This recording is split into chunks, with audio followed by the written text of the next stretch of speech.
Welcome back, guys. I sure hope you had a great weekend. I sure know that I did. I had a blast this weekend. I got to see my brother. I met a new friend who loves Volkswagens. Super excited about that. But one of the things that I learned was that I don't have it in me to put this bug back together. Nope, I can't do it. Bye. Psych!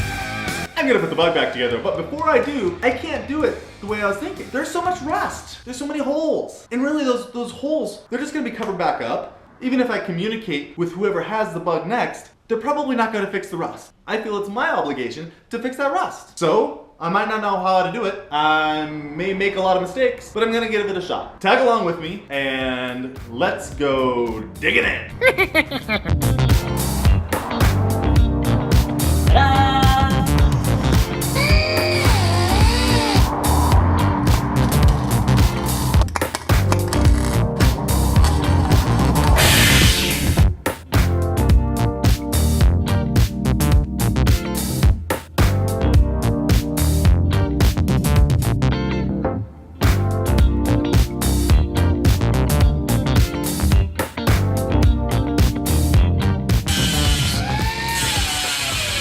Let me tell you, it's always best to measure 8 times and cut once, not cut 8 times and measure once.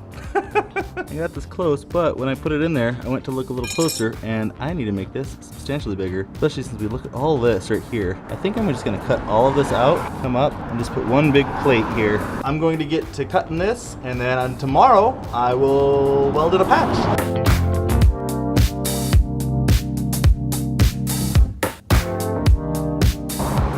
We're so much closer to getting done with this front section of rust. It's really exciting. I'm very glad that I'm taking the time to remove all the rusted areas and fix them. Now again, I don't know what I'm doing, and that's kind of the theme of this channel. Tackle the challenges you don't know how to do and overcome them. In this case, it's this little bit of rust. Now, to some that may seem like a lot of rust, but tell me the truth. Does this not look so much more manageable than it did before I cut it out? Sometimes you just need to get down to the bottom of the nitty-gritty and expose the truth of the matter, and then from that point, you can make a plan, address it, and end up with an awesome, beautiful finished product. Yeah!